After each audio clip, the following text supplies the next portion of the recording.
Jessica's going to come sit, and we're going to chat for a little bit, and you guys are going to get to hear how she has gotten to, what her experience has been like in counseling with the Joy House.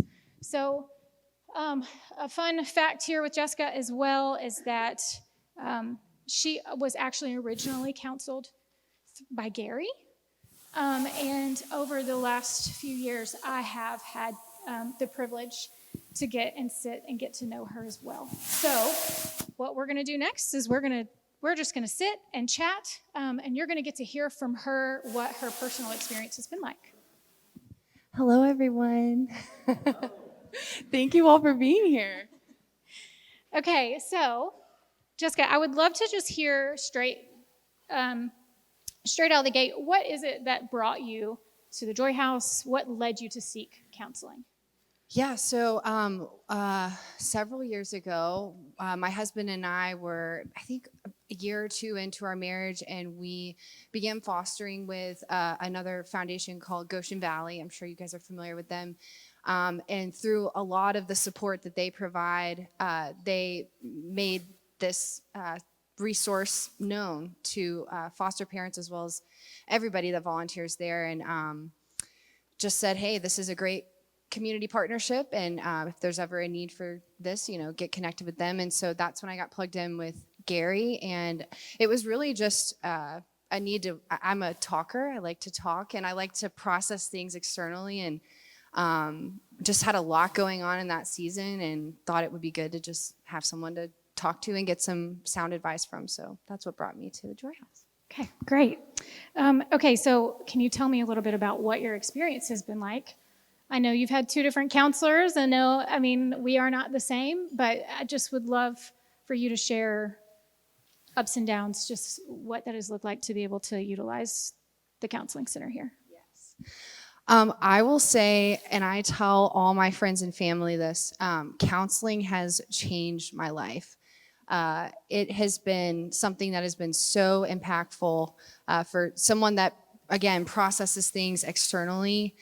I didn't realize until I went to counseling how much of that I was just seeking in my relationships from others. And having a place to go on a regular basis and get grounded back in my faith, what the Word of God says about the situation, what the character of God is about this situation, has just been incredible in my life. Again, I tell everyone I meet, you should go to counseling. I think everyone in this room should go to counseling. I think everyone in the whole world should go to counseling. I was definitely one of those people. I wouldn't say there was ever really anything. I think a big misconception about counseling is that you had to have had something crazy or traumatic happen to you to go to counseling. And I haven't been blessed to not have anything super crazy, if you will, but we all have things that are crazy and tough and challenging. And so you don't have to have something crazy to happen. Just go to counseling. It's awesome. Yeah, I love it. You tell me that all the time, like when we're meeting, and I love it. I get it every time. So another thing I'm wondering is, how has coming and committing to counseling and committing to like regular health for yourself, how has that affected your relationships with others? Yeah, so this is huge. So another thing I say, Abby and I talk about a lot is, you can't expect to be an Olympic athlete if you don't exercise and eat healthy. Well, the same thing is true for our mind, but we don't treat it like that. We don't take care of our mental health like we should as a society. And so we can't expect to be in a great place mentally if we're not putting in that effort. So the commitment, like you said, making time in my schedule for that has been just huge. And the perspective that brings, just having a complete third party, somebody that's not involved with my family, my circle of influence, I can really just bring everything and talk through what I'm going through in my mind. It's been tremendous. And there have been so many moments. We had one just today where I brought something to the table and I was like, I just don't understand like what to do here. And Abby just was able to provide a completely different perspective that I would have never thought of.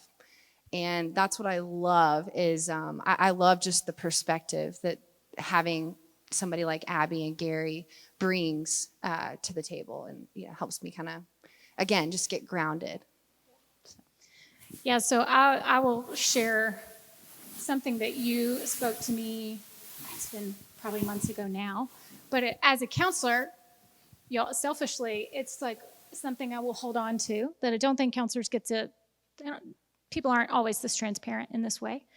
But several months ago, towards the end of a session, you leaned up and you said, I just need you to know. I don't know if you remember that you said this. You said, I just need you to know the effect that you have, that you're having on my whole family. You said, what you're doing, what we're doing here is having a ripple effect. She said, you are making my family healthier, and you're making my husband's family healthier, and you are making the family we're building together better.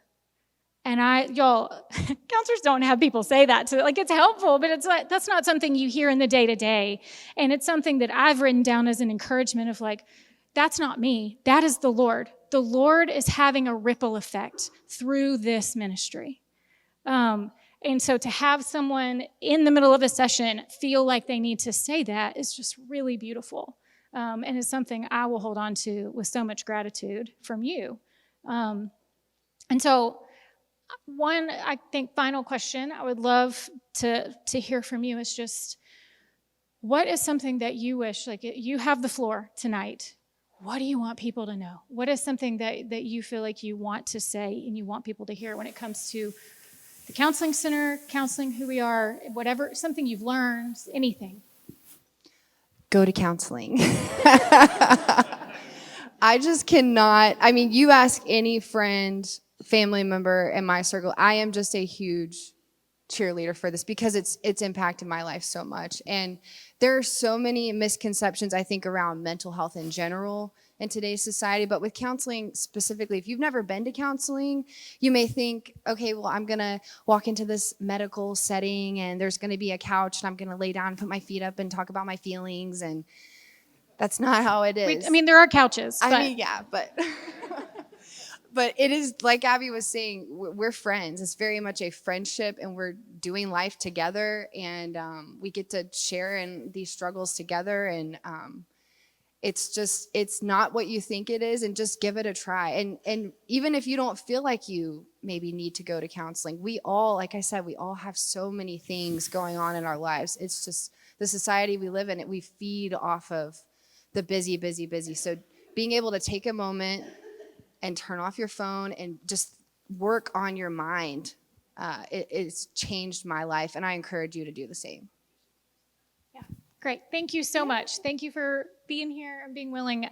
Honestly, obviously she seems great with doing this, but y'all, it takes vulnerability. It takes a willingness to come up and say, yeah, I'm in counseling and I'm working on these things, and now you know it about me, right? There is the fact that she would come up and do this, it's an honor to have her. So we're going to exit. Steve has a video that he wants you to watch, but as we leave, okay, it's 2 videos, but if you guys wouldn't mind, let's give her a round of applause before we go.